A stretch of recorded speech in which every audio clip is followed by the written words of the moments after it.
The new morning routine. You wake up, brush your teeth, and unplug your car like it's a mobile phone. This is the Haval H6. I just sound like Doug DeMuro, didn't I? This is Doug DeMuro.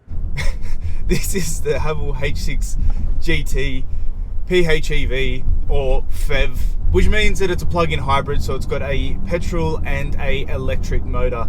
And apparently it's good for 180 kilometers just on electricity before it even sips any petrol, which is seriously impressive. When I think back to some of the EVs I've driven in my time, even recently, like the electric Abarth or the electric Fiat E500, this is almost matching that. And if that range is true, then it's not very far off from my life experience driving those two things. On paper, this is a winner. And the really good thing, which I suppose is the same for every hybrid or even electric car, but I'm just going to say it again because I'm driving this, is charging it overnight. You can charge it overnight, and for just your average daily driving, that'll do the job. So I charged this thing up last night and it got me from, I think it was like 120 Ks to 170 Ks of range. So a decent chunk of range has been added overnight, and it's more than you'll probably need during the day. But yeah, super easy. I've been driving this for a week now, and according to this, I haven't touched any petrol in the last 100 Ks. Anyway, yeah, we've got a bit of running around today. We're going to the gym now. We've got to go to Bunnings. We've got to go to Woolies, and we might even, if I'm feeling up to it, which I probably am not, go and have a bit of a kick around at soccer tonight.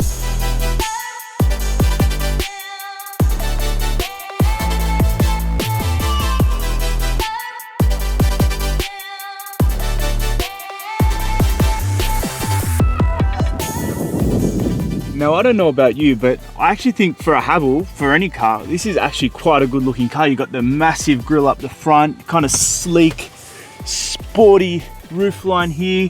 I reckon it's a fantastic looking car. As a package, this looks really good. Now, I know what you might be thinking. Haval is trying to go premium with this. They're trying to take on some of the more established brands. How many De Niro is this going to cost you in Australia? Well, you're looking at about 54 grand drive away, and with 180 Ks of range and the amount of inclusions on this, I actually think that's a bit of a steal. If I have a think of some of the other hybrids on the market, they've got 50 Ks of range, 60 Ks of range, 70 Ks of range, and they're not in a package, some of them at the very least, that's as good looking as this. Yeah, these inclusions, it's quite a good little deal. But I know it's all positive. It's not perfect either. This steering wheel is the skinniest steering wheel I've ever held, and just doesn't really make it feel as premium as some of the other finishes do.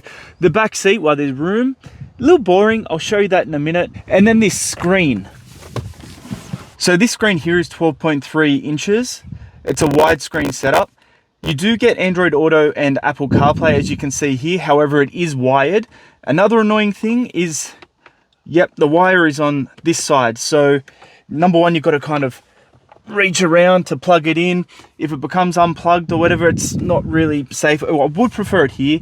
I can understand why they don't do that. But especially, you've got the wireless charging bay here. Why can't the USB things be there? Another thing actually is this reversing camera. This is such a high quality camera. You get the 360 there, but look at the graphics on this. Really good, really clear. You get the moving markers around you. Very good reversing camera. Another thing you might notice here, and is worth keeping in mind, is there is no native navigation. So you will need to rely on that Android Auto. But yeah, there's kind of also a lack of jump keys here, which is annoying, but you do get your passenger controls here, heated seating, heated steering wheel, all that stuff is done through the screen, as every other car in the world. Look, it's pretty snappy. Then over here, you've got a 10.25 inch touchscreen, which brings me to another weird thing. It says here 0.0 liters per 100, 17.4 kilowatt hours per 100 Ks equals 5 liters per 100. Well, no, it doesn't. It equals 0.0. Now, I guess it does make sense, you know, everything that goes into electricity to make it, that there is, yeah, stuff burnt. But that's just confusing. Someone in the comments let me know why they've done this, because it's confusing. It's 0.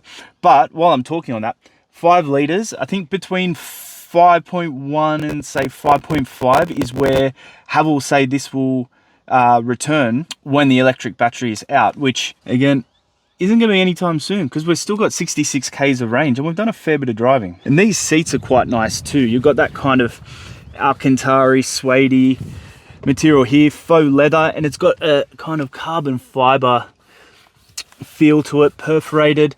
They're heated. Overall, I mean, apart from this, it's a pretty nice interior. Now this back row, it's all right. It's a little bit boring maybe. Like, there's plenty of space. Look at that, acres of space, plenty of tow room. Headroom's good, especially considering you've got this sunroof here. But apart from that, I mean, you got a light there, a handle, 2 USB-A ports, which for a Chinese car seems a bit stuck in the past. But there's not really, I don't know, it just feels a bit dull back here. Maybe it's just all the black, I don't know. Armrest, cup holders, yeah, I don't know, maybe just a bit dull. But I mean, no one's going to be uncomfortable back here. Look at that, there's acres of space. Acres of space. The ride is nice and plush and peaceful as well. I'm not going to compare it to a car that's, you know, made for corner carving. It's just, it's actually really well set up as a family car, as a cruiser. There's not much to complain about. Yeah, okay, it's probably, you know, the steering wheel's a bit small, and yeah, being Chinese, not that that's a slight against it or anything, but sometimes they're not set up the best for Australian roads. But this is comfortable. Like, you've got to really want to find problems with it for it to, yeah, to annoy you. It's probably a fair bit quicker than you'd expect as well. 321 kilowatts, 762 newton meters of torque. I bet you didn't expect that, and it feels it as well. It feels very fast when you put your foot down. It can really get up to speed. When I first put my foot down, I was quite surprised. Can't knock the powertrain either. It makes decent decisions.